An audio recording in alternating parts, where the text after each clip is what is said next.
programme une première préparation de Taiso. On va en profiter pour revisiter un petit peu les fondamentaux du Taiso. Et après, on fait les pilotes tranquillement, après on boit le pot, on fait ce qu'on a.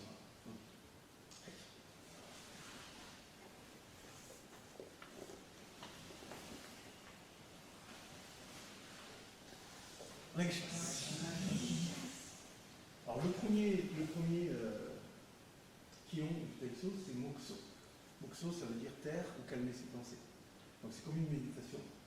On essaie de relâcher les épaules, garder le dos droit, rentrer le menton. Une fois qu'on a fait ça, il faut encore relâcher les épaules, garder le dos droit, rentrer le menton. Ensuite, il faut encore une fois relâcher les épaules vers l'arrière, se placer pour essayer d'avoir une certaine tension entre le centre et le haut de la tête. Ensuite, on respire doucement. Alors, on peut ne penser à rien, on peut penser à tout, faites ce que vous voulez. On respire profondément, on ne va pas faire longtemps.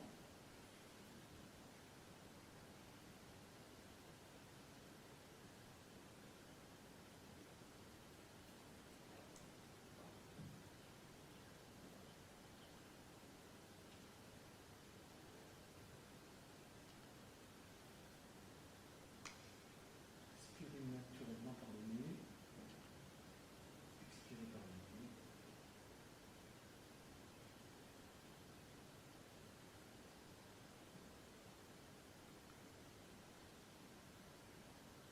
Donc c'est... Snap, on va Suivez-moi. Là, on va faire un petit exercice, les yeux fermés, les yeux avant. Donc on va essayer de garder cette posture, respirer normalement, profondément, normalement, pas trop vite. Et une fois que vous êtes stable, vous allez imaginer qu'il y a une légère brise qui vient balayer un peu comme si vous étiez un bambou. Et vous allez sentir, allez-y, vous allez sentir sous la voûte plantaire des pressions. Parfois, vous allez même sentir dans les genoux une certaine tension. Donc il faut essayer de calmer le jeu et essayer d'être attentif à tout ça. Tout en respirant doucement, et on peut petit à petit imaginer que ça va aller de plus en plus loin. On évitera quand même de lever les talons, les orteils, et on évitera de se pencher trop pour perdre son équilibre. Mais l'idée, c'est vraiment ça. Donc on respire, on se tient droit.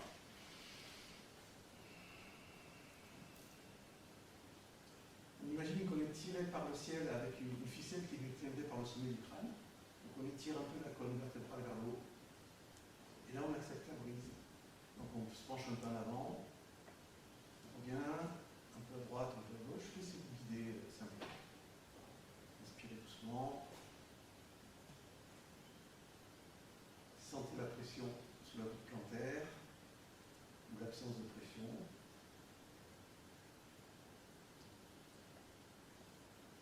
Essayez d'aller vers l'arrière sans décoller les orteils, mais il y a un moment donné où il y a un point de rupture. Il faut savoir que c'est sur ce point de rupture que le corps est juste droit. Il n'y a pas de déséquilibre vers l'arrière direct. On est directement déséquilibré. Quand on est par contre vers l'avant, on peut s'incliner. Parfois on ouvre les yeux, on continue à respirer doucement, on expire. On expire, ça c'est le troisième Taiso.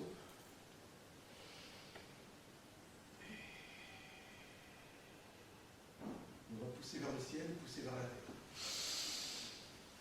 On étire au maximum. On relâche doucement, comme si on avait fait au sol.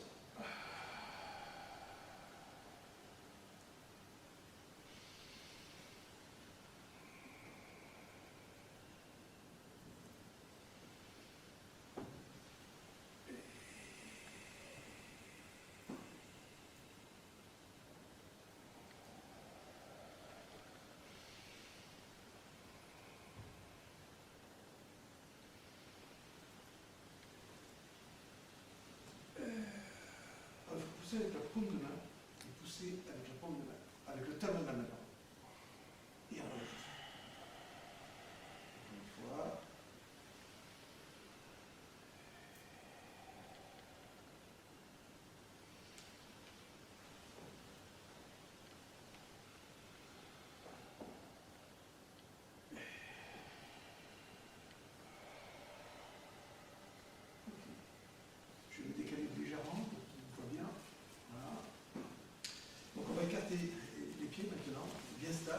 pas du pied ouvert. Il faut que la tension en fait vienne légèrement dans les genoux, de manière à recentrer un petit peu les genoux. C'est pas tellement les pieds qui sont importants, c'est les genoux. Pour avoir une position stable. Et là, à partir de là, on fait ce qu'on appelle l'exercice de l'archer. Donc dans un premier temps, on imagine un arc japonais. La main gauche est en dessous, la main droite est au-dessus. Donc il faudra aller vers la gauche. Moi, je suis par là, à la gauche. Et la main qui est en haut représente le cordon. Merci. Donc j'inspire, j'inspire. Attendez 2 secondes, je vais vous montrer. Et ensuite, comme c'est un arc qui est difficile à bander, il faut que j'arrive à équilibrer la tension entre le coude et l'extension du bras. Donc ce sont 2 gestes différents qu'il faut coordonner. Quand j'arrive ici, je garde la tension. Et ensuite, je ne lâche pas la flèche. Je reviens doucement. Et naturellement, normalement, cette main arrivera au-dessus. Donc elle représentera le cordon pour tirer à droite. Allez, on commence. Donc main gauche en dessous, main droite au-dessus, et on commencera par la gauche.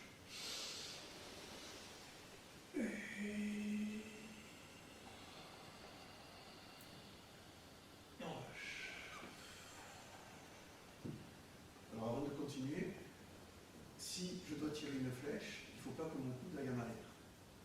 C'est pour ça que les Amazones se coupaient à ça pour pouvoir tirer à l'arc, sinon ça ne va pas. Donc pour éviter que la corde vienne frapper violemment le corps, etc., il faut que le coude soit dans l'orientation. Donc ça c'est quelque chose qu'il faut maîtriser aussi normalement dans ce geste. Donc la main gauche, la main droite est en dessous, on va à droite. Faites attention que le coude ne parte pas trop en arrière. Par contre, il ne faut pas que le coude soit levé. Ce n'est pas l'archerie moderne, c'est du TSE. Et on revient.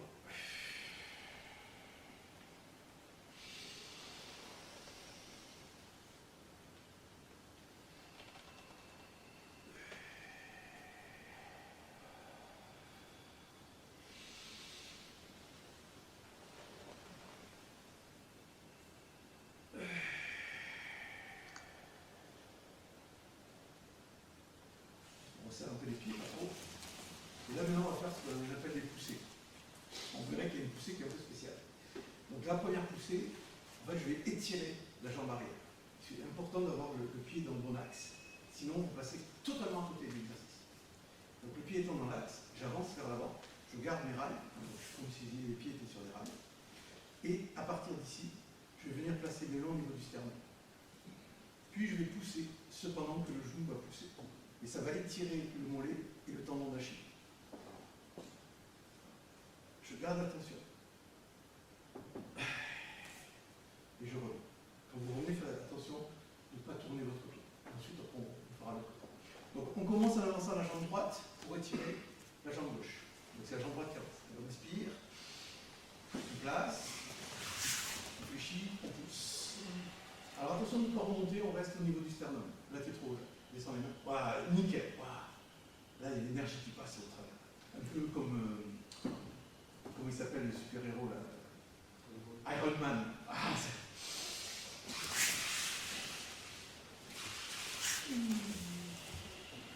si ça tire dans le tendon d'Achille, si ça tire sur le mollet, c'est que c'est réussi. Sinon, c'est que c'est pas assez écarté au niveau des pieds.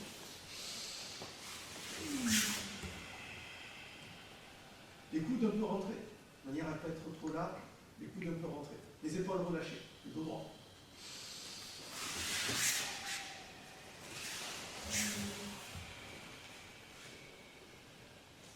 Donc jusqu'à présent, j'ai fait cet exercice avec les pieds parallèles, qui donne un équilibre stable. Maintenant, dans le suivant, je vais tourner mon corps vers la gauche, en gardant le pied complètement immobile. Et au moment où je vais pousser, je vais tourner ma hanche et je vais aller poser le talon à l'arrière. Alors, quand on dit poser, mais ce n'est pas réellement poser, puisqu'en fait, il vient se déposer et il ne touche pas réellement le sol. Et dans cette action-là, je suis en équilibre sur un fil. Donc si on perd l'équilibre, on ne sait pas. Ensuite, je vais revenir. Et je vais partir de l'autre côté.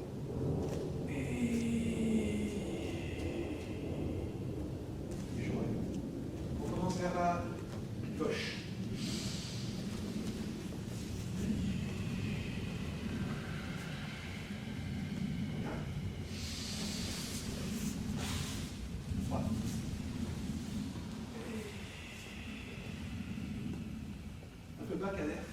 sternum est légèrement plus. Voilà, pas trop. Voilà, là c'est bien.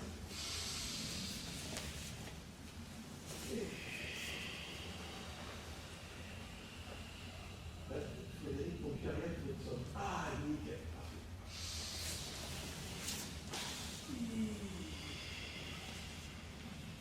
Il faut fléchir la jambe avant en carrière. Voilà. Et le pied arrière, il est fou. Oui. Pose le talon maintenant, doucement. Ah, doucement. Ah, super. Alors la dernière poussée, c'est une traction.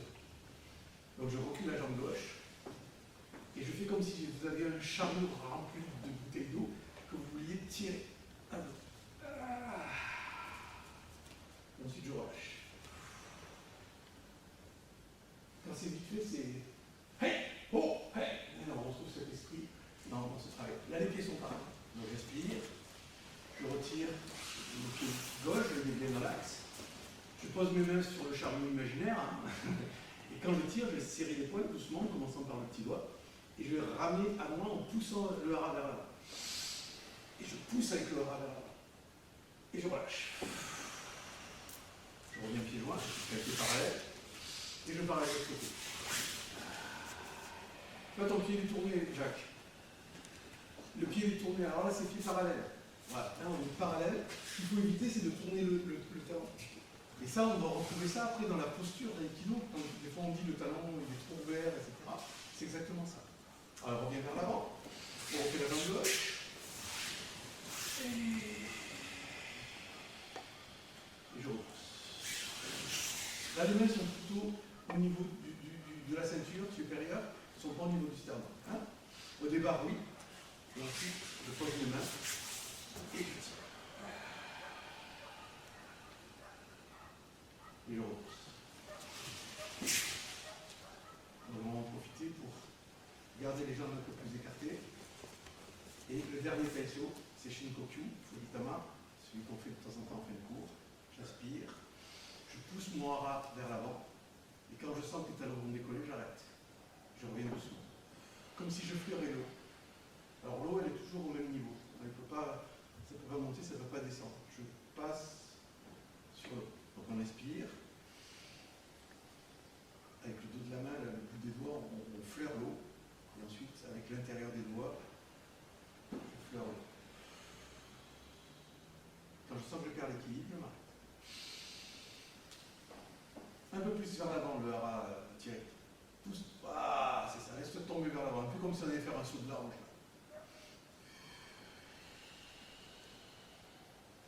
Et donc maintenant, on va passer à Fuditama, vibration de l'âme. Donc l'âme, pour l'instant, c'est la colonne vertébrale. Donc pour ceux qui ne connaissent pas le mouvement, je le fais juste avant vous. On va inspirer très fort. On va bloquer la respiration. On va venir chercher le centre. Sur le centre, on va faire comme si on tirait un fil devant soi jusqu'à la gorge. Ensuite, les mains vont légèrement se croiser. Et je vais commencer à faire vibrer la colonne vertébrale tout en expirant. Alors sans son, mais on peut faire avec du son.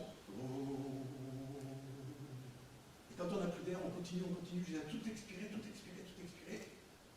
Et du coup, l'air va rentrer naturellement dans les poumons. Et la symbolique, c'est la naissance. Quand on prend notre première inspiration à la naissance, le premier air que l'on va respirer, parce qu'avant, on respirait par le flux. Donc c'est une mort symbolique et une renaissance symbolique. Donc on fait Fuditama.